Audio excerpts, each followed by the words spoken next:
Welcome back. Today we're going to talk about section 1.4, building functions from functions. And what this kind of plays into is our ability to take two separate functions and put them together. So you do this naturally in a lot of different ways. It would be like, for example, functions from functions. So example, if I've got, f of x is equal to the square root of x squared minus 5. Well, there's actually two functions going on here, right? You've got the square root function and also the x squared function. So there's two functions inside of here. And we look at that and we've seen it before, right? When we're talking about rational functions. So when you have like, that 4 minus x under the square root on top and x plus 3x minus 5 on the bottom. But now we're going to look at it more formally and talk about the notation. So this one's all about notation. So for example, let's start here. Two functions, x cubed and the square root of x plus 1. So if this is confusing to you, this literally means the square root of x plus 1. This is the way it looks in your calculator a lot of times. Okay, so the square root function is x plus 1. And so when I have two functions, finding formulas is literally adding them, subtracting them, multiplying, dividing them. So let's just get right into it. If I do f plus g, that literally means take those two functions and add them together. So it looks like this. F plus g of x. This is our notation, okay? So f plus g is f of x plus g of x. It's f plus g of x is equal to, and I add them, x cubed plus the square root of x plus 1. Okay, and so the thing that we have to remember is when we're dealing with this is they also want us to find their domain. And so I have to look at what is shared among them. So this has no restrictions, but here x plus 1 must be greater than or equal to 0, right? Because it can't be something where you have a negative under the square root, and so x is greater than or equal to -1. And so if I find it and put it in interval notation, I've got from -1 to infinity, because it's got to be greater than -1. Okay, and that applies for this also. To subtract them would be to say f minus g of x, and that's equal to x cubed minus the square root of x plus 1. And my domain there is going to be x plus 1, still greater than or equal to 0. So x is greater than or equal to 1, so it's -1 to infinity. So in this case, just because I added them and then subtracted them didn't change the domain. What about when I multiply them? This would be denoted fg of x, and it's equal to x cubed times x plus 1. Well, notice, it's still the same domain. X has to be greater than or equal to -1, and so it's -1 to infinity. A lot of times, not all the time, a lot of times what you're going to see with the functions that we're dealing with is these three are going to be about the same, unless you have a rational function as one of the two of them. So when you divide them, you end up with a rational function. But here, we create a rational function. And so this is the way we denote it. F over g of x is equal to, and I've got to put f on top, so it's x cubed over the square root of x plus 1. And so notice what happens now. Now x plus 1 has to be greater than 0. Why? Well, it can't be equal to 0 because then the bottom would be 0. So this is a very slight change, but it's very significant because now x has to be greater than -1, and so I've got -1 to infinity is my domain on that one. So -1 is not included because I can't have 0 on the bottom. Compositions of functions are slightly different. And so let f and g be two functions such that the domain of f intersects the range of g. Okay, so that literally means that it must work. And you're going to see what happens. So when I put in an x for f, it's got to be able to go into g. Well, you'll kind of see how this works here in just a minute. This is our notation.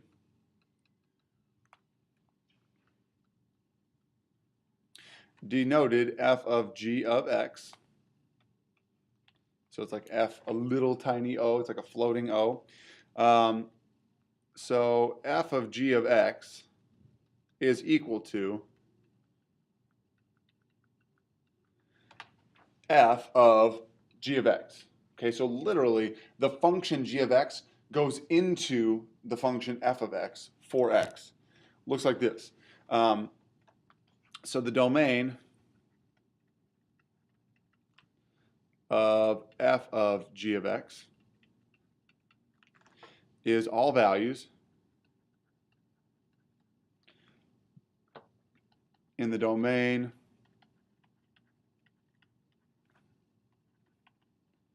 of g of x that work for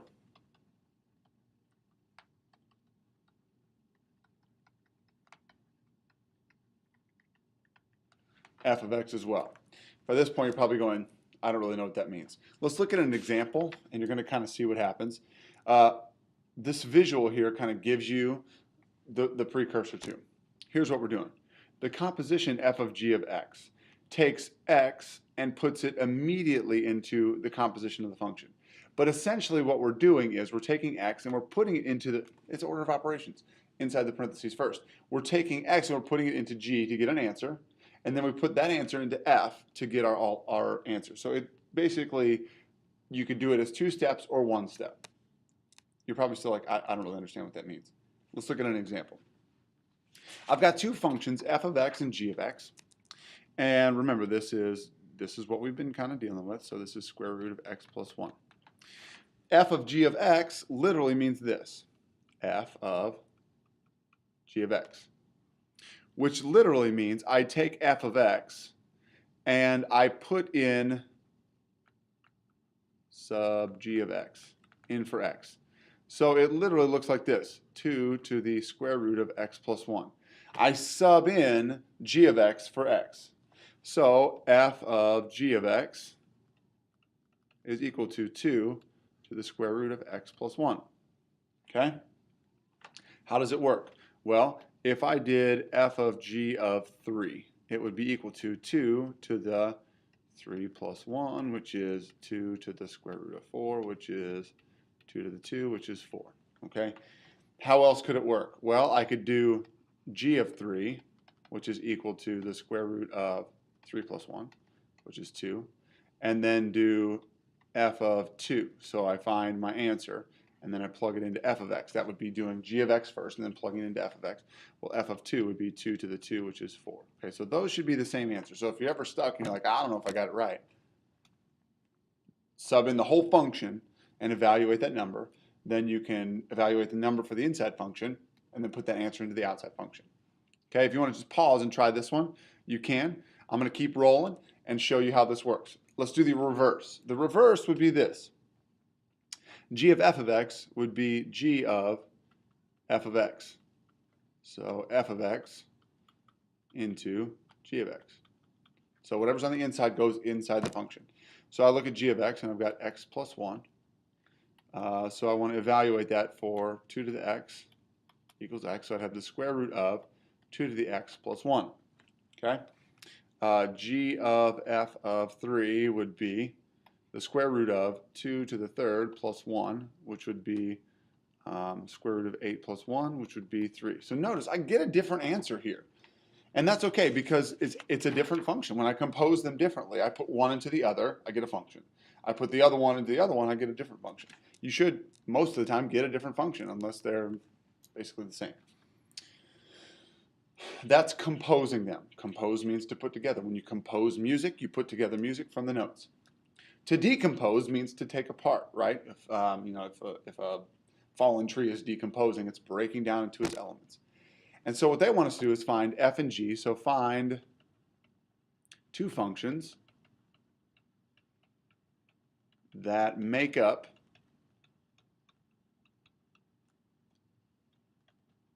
f of g of x. Typically, there's a couple of different ways to do this. So here's what we could do. We see h of x. And what they're telling us is it's a composition of 2 functions. 2 things have been put together. So you have to be able to look and identify 2 functions that it goes into. There's 2 options. Option 1, h of x is equal to the square root of x squared plus 5. So my outside function, f of x, could be equal to the square root of x. And g of x could be x squared plus 5. Okay, so notice what I just did there is I took apart the function, right? So the square root of x is f of x. Well, where did that come from, Mr. Sayers? Well, I see it right here, right? Here's the square root function. And if I've composed it, meaning I put g into f of x, then I could take that inside function, what's underneath the square root, and do that. So what's my other option? Option 2 would be to say that f of x is the square root of x plus 5. And g of x could be equal to x squared. So that when I put g of x into f of x, it still yields the same thing. So I've composed it it's composed, and I've broken it and decomposed it into two functions. Implicitly defined functions. Implicitly defined functions are two functions that go together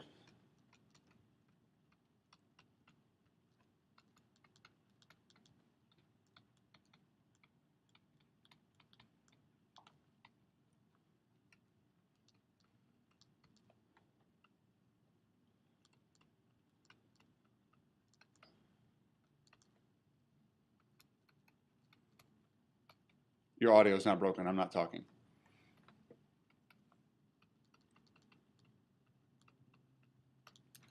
So here we go. It's two functions that go together to make one relation true that is not a function. So you probably are like, well, I don't really understand what that means. Let's talk about a circle for a minute. We've studied the equation for a circle.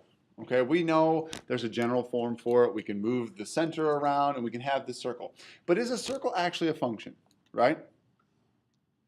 The vertical line test says this is not a function.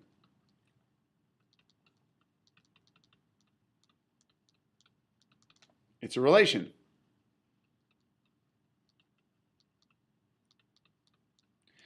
Implicitly defined functions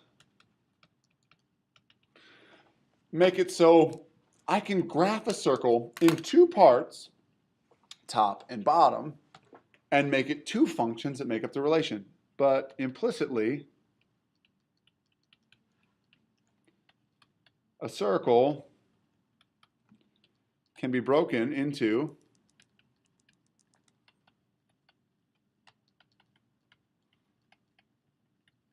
okay? So let's just say this for a second. Let's say that the equation for this circle is y squared plus, let me put it in order, x squared plus y squared equals 4. This is a circle of radius 2. Okay, so that's a relationship. That's not a thing, it's just not a function. But if I solve for y,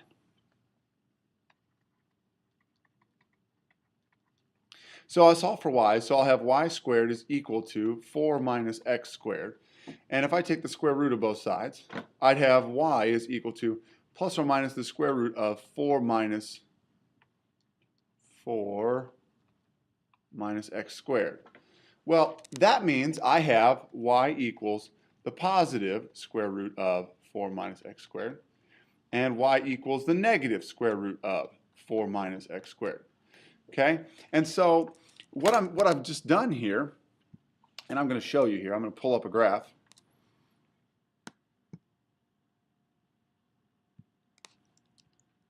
And so if I go to graph this, it's not a function, right? It didn't pass the vertical line test. But what I can do is I can graph the top and the bottom, and it's going to give me something that's actually two functions that make up a graph. Whoa, internet's slow. Okay, here we go.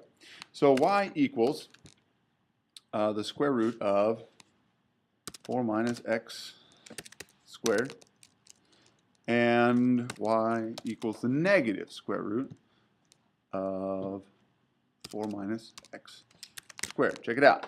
So now, an implicitly defined function, so this circle here is not actually a function altogether, but the top is a function, right? Passes the vertical line test.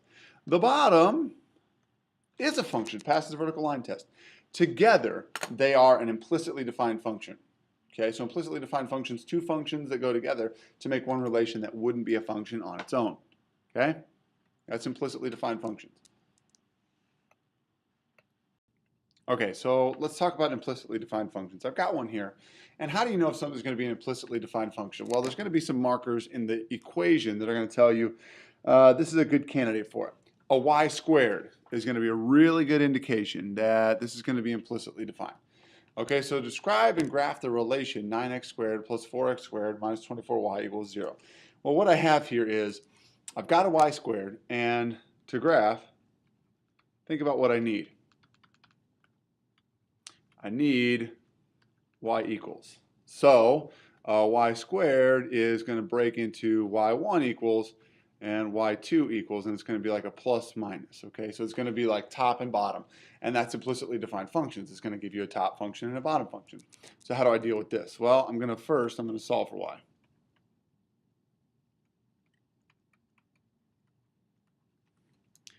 So 9x, why am I using green? Why do I have green? I don't know. 9x squared plus 4y squared minus 24y equals 0. So if I subtract 9x squared,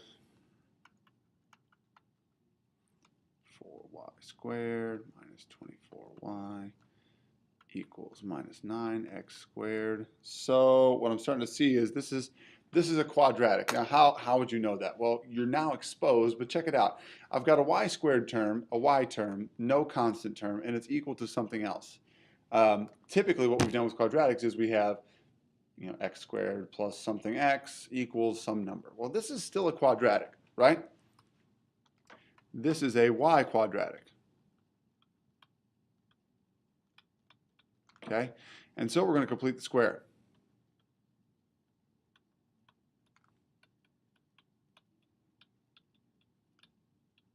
So here we go.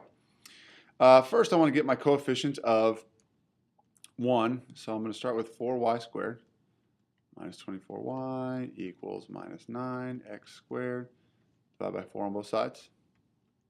So y squared minus 6y equals minus 9 over 4 x squared.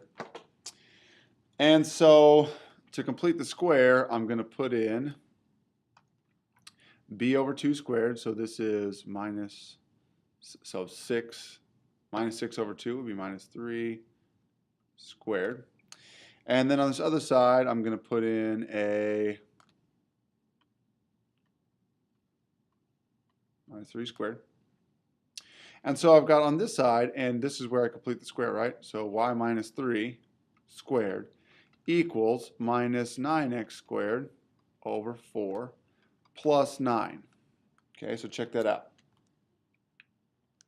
I want to be able to add these things. So this is where it gets a little tricky. You're probably like, well, it's already tricky. It gets a little tricky here because this doesn't look like anything I've done before, but it actually really is. It's actually just a completed square on one side, that's this part, y minus 3 squared, equal to something. In the past, it's been constants. Well, here it's just a function because I'm solving for y to get two functions of x. And so I need common denominators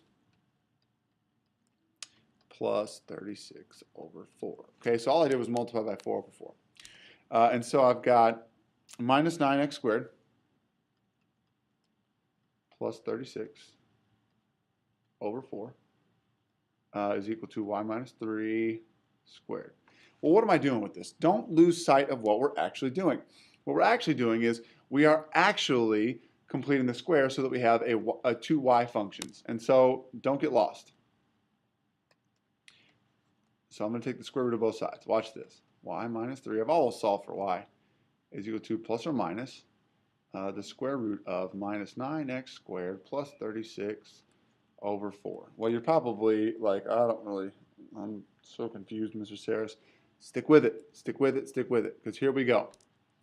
So now, let's say, still solving for y, so I'm going to add 3 to both sides. All I got to do is clean it up. Y equals, okay, plus or minus the square root of 9x squared plus 36 over 4 plus 3. Okay, so let's continue to clean this up. I could take the square root of the bottom, so I've got plus or minus the square root of 9x squared plus 36 whole thing over 2 plus 3. So what are my two functions? y1 equals the positive square root of 9x squared plus 36 over 2, and y2 or plus 3 here. So y2 equals the minus square root of 9x squared plus 36 all over 2 plus 3 on the outside. Okay, and so what I can do is I can now graph top and bottom of this function. I've got a top function, a bottom function, and it's going to give me the equations that define this implicitly defined function. So it's not a function on its own because it's got this y squared, but together the top and the bottom make up the two equations that implicitly define this function. Okay, this leads us into our discussion about parametric relations and inverses. There's a story. It goes like this. Down on the beach, there's a store. It sells two things. It sells ice cream and sunscreen. And as the days go on, they track the sunscreen and the ice cream sales. The day that they sell one bottle of sunscreen, they notice that they sell one ice cream cone. Days that they sell no sunscreen, they notice that they sell no ice cream. Then one day comes and they sell 3 bottles of sunscreen. On that day, they sell 9 ice cream cones. On a day, and then the next day, they come in and they sell 4 sunscreen bottles and they sell 16 ice cream cones. The day after that, they come in, they sell 2 bottles of sunscreen and 4 ice cream cones. And so what we tend to do in mathematics is we go find the relationship. And so a person will say, oh, well, if I take my sunscreen and square it, that's equal to my ice cream, right? And the problem with doing that is it works. 1 squared is 1, 0 squared is 0, 3 squared is 9, 4 squared is 16, 2 squared is 4. The problem is it works, and we're so okay with these things not making sense, right? That doesn't actually make sense. Because sunscreen and ice cream are not directly related. I don't go into Walmart and think to myself, oh, I got to buy sunscreen. Well, I got to buy ice cream too. And so what parametric relationships do is they seek to put data together in meaningful ways. This works, but it's actually not meaningful. Because there's a third variable that we have to consider. What if I gave you this?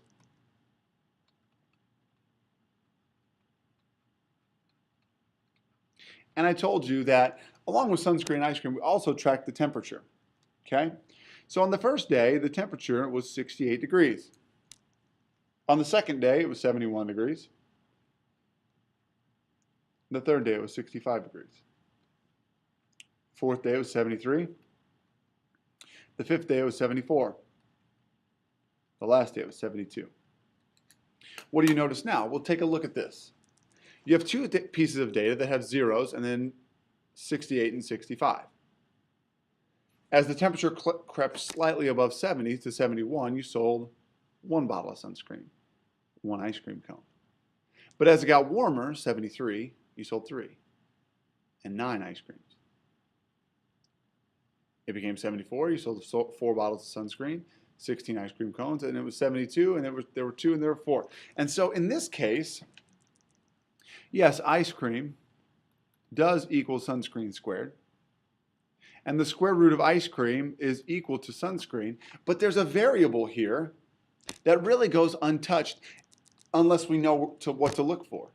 Because really, sunscreen equals the temperature minus 70. And ice cream is equal to the temp minus 70 squared. Okay, maybe this is a silly example. But when we put some parameters on it, the temperature has to be greater than or equal to 70. This actually makes a lot more sense than talking about sunscreen and ice cream. It doesn't make sense. Ice cream and sunscreen aren't necessarily related. I don't walk into a store and think, oh, I bought a certain amount of sunscreen, therefore I must buy ice cream. Really what I'm thinking is, what's the temperature outside? If it's above 70, I might go to the beach, I'm going to buy some sunscreen, but also it's hot, I'm going to buy some ice cream. These are more meaningful ways to define functions, is looking for a third-party variable that's going to help us out. And so parametrically defined functions is another natural way to define functions. More generally, relations is to define both elements in the ordered pair x, y in terms of another variable t called a parameter. This is what it looks like. They might say this: my x coordinate is equal to t minus 1 my y coordinate is equal to t squared plus 2. So find the points determined by t equals -3, -2, -1, 0, 1, 2, 3. Well, this is what it looks like. If I take t minus 1, that's -3 minus 1, so this would be -4. T squared plus 2 would be 9 plus 2 would be 11, and so my ordered pair would be -4, 11. Okay?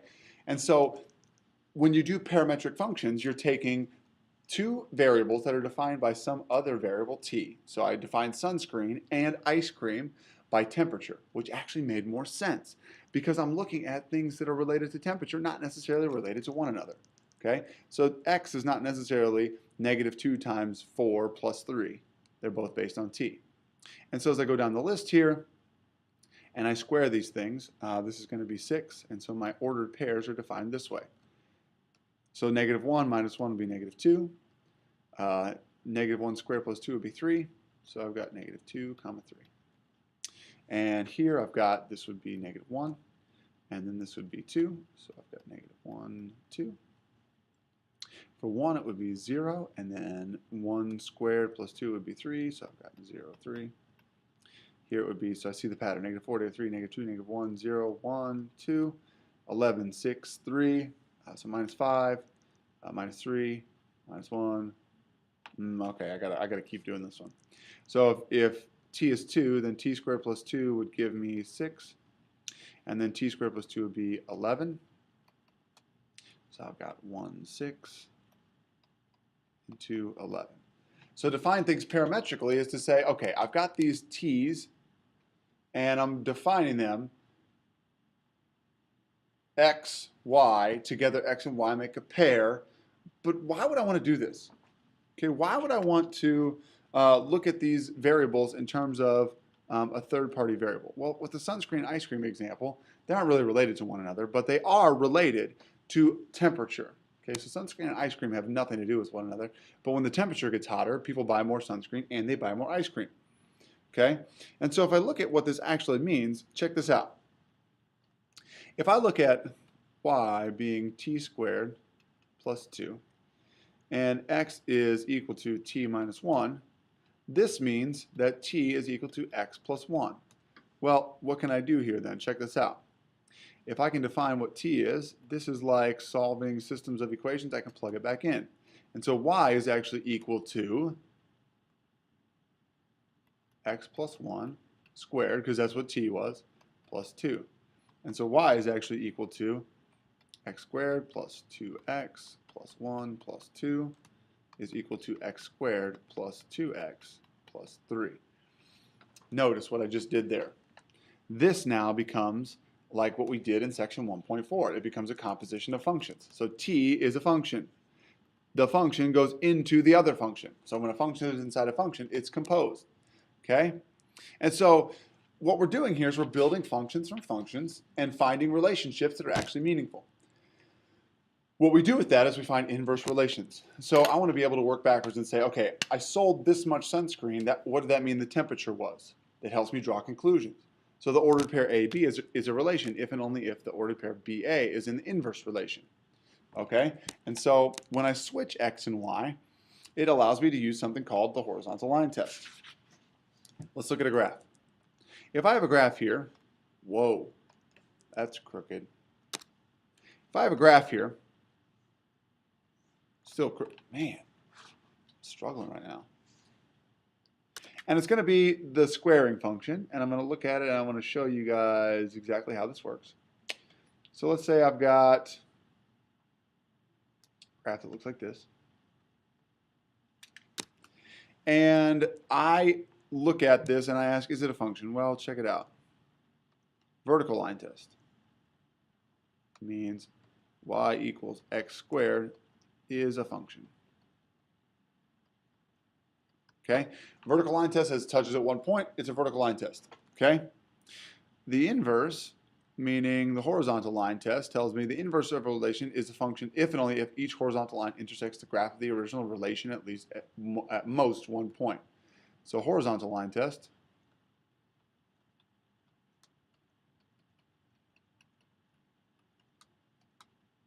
the inverse is not a function. Okay, and so I can't look at x squared and say, okay, the inverse is a function. Well, let's look at what that would actually mean. So if y is equal to x squared, to find an inverse, we're going to talk about this in just a minute, I switch x and y, so x is equal to y squared, and then I solve for y. So I take the square root of both sides. Well, then y would be equal to plus or minus x. Okay, plus or minus the square root of x. Well, why isn't that a function? Well, if I look at plus or minus the square root of x, check this out. The positive square root of x would look like this, the negative square root of x would be like this. And so now it doesn't pass the vertical line test. So this right here is the inverse. The inverse is not a function because it doesn't pass the vertical line test. Well, an easy way to shortcut that is to say, let's test it horizontally in the original and see if it's a function. If f is a one-to-one function with domain D and range R, the inverse of f, denoted f minus 1, so inverse, is the function with domain R and range D defined by f of negative 1 is b and a, f of negative 1 of b is equal to a, if and only if f of a is equal to b. Okay, well, what does this mean? It means that if I have the domain and I stick it in and I get a range R, for the inverse, if it's one-to-one, I can switch them. So in the inverse, if I put in the range into the inverse, I should get all of the domain. Well, you're like, Mr. Sayers, I don't really understand this. Let's look at an example and see how this works. Okay, and so if I look at the x cubed function, check this out, and I draw the x cubed function, that ain't bad. I know that this is a function, right? Passes the vertical line test.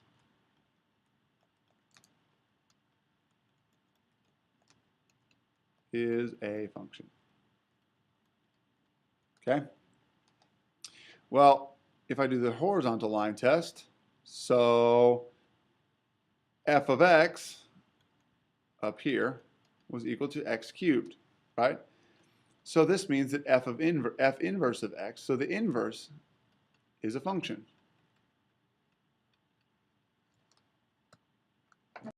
Because f of x and f inverse of x are functions,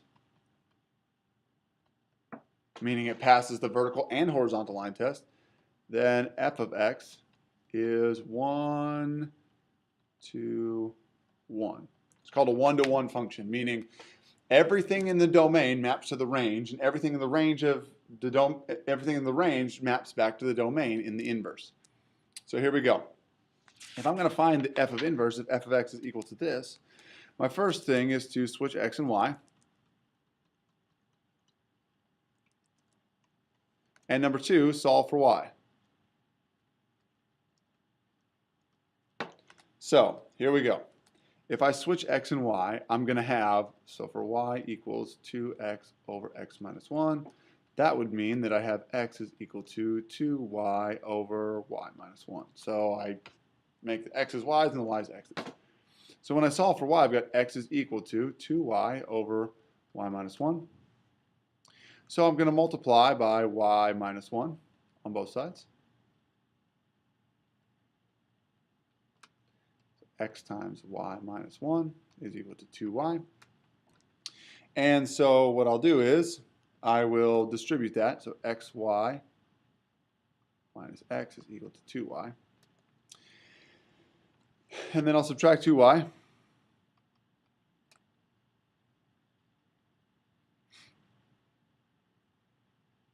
And that will give me xy minus 2y minus x equals 0.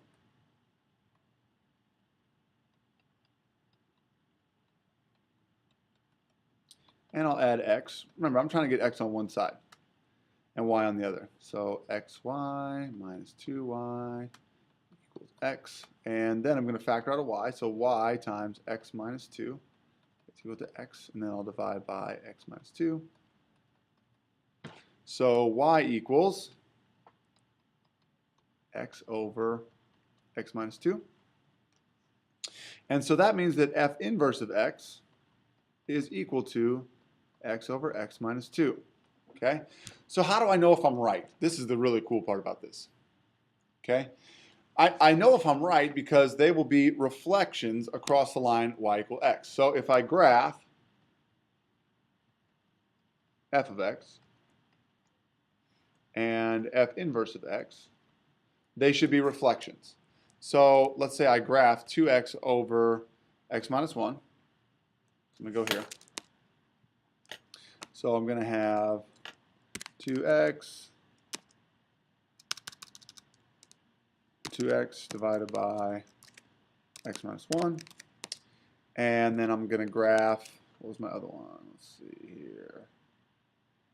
X minus 2. Check it out. Okay.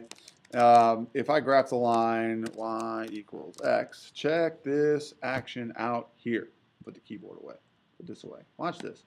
They're reflections of one another, right? So the point of inflection is right on the line y equals x. They're reflections of one another. This is awesome. So I know that I'm right. And so there's two ways that we can do this. So they're reflections of one another, or if I compose them together. So if I do f of g of x, then I'm going to get x. So they're going to cancel. Everything's going to cancel out. I'm going to have x. If I put f of x into g of x, so I do f of g of x or g of f of x, I should get x. And so what does that mean? Well, that means that if I do f of g of x, or in this case, f of f inverse of x, it should equal x. Let's just do it. So 2x over x minus 1. This is f of x. And f inverse of x is equal to x over x minus 2. If I compose those, let's see what happens. Here we go. It's going to get a little crazy here, but let's just try it. Okay, so this is inverse composition rule. So I'm going to go f of f inverse of x is equal to 2 times x over x minus 2 over x minus 2 minus 1. Well, that's just silly. Let me write it again. 2 times x over x minus 2 over x minus 2 minus 1. You're probably like, what in the world is going on here? Well, let's just stick with it. 2x, so I'm distributing this in, over x minus 2 over, and so if I've got x over x minus 2 minus 1, right? That would be x minus 2 over x minus 2, right? So common denominator on the bottom, stick with it. Stick with it. Have some perseverance. So on top, I've got 2x over x minus 2. And on bottom, I've got x minus x plus 2 over x minus 2 equals 2x over x minus 2 over x minus x. Oh, look at this. Look at this. X minus x is 0, so 2 over x minus 2. Dividing by a fraction is the same as multiplying by the reciprocal, right? So 2x over x minus 2 times x minus 2 over 2. So these cancel. And the 2's cancel. So I get that it's equal to x. Well, what does that mean? That means that when I put my inverse into my original function, everything canceled out and I got x. That proves that they are inverses of one another. Also, I graphed them. They're reflections over the line y equal x. That proves that they're right. So if you're stuck on a test, you're like, I don't know if I did this right. Test it. Put it in. Did you get x? Then it works. Graph it. If it is a reflection over y equals x, then it works. Okay? Here's another one. Show algebraically that the function f of x equal to x cubed plus 2 and g of x, cube root of x minus 2, are inverse functions. So here's what I'm going to do. I'm going to do f of g of x. So I'm going to put g of x into f of x. So x cubed plus 2. Instead of x cubed, I'm actually going to do the cube root of x minus 2 cubed plus 2. Well, cubed and cube root cancel out, so I've got x minus 2 plus 2 equals x, so they work. You could also do g of f of x. So if I take the cube root of x minus 2 and I don't put that in, I put in x cubed plus 2, it's going to be the cube root of x cubed plus 2 minus 2 is equal to the cube root of x cubed, which is equal to x. So they work. F of g of x works, g of f of x works, so therefore g and f of x and g of x are inverse functions of one another. Okay, guys?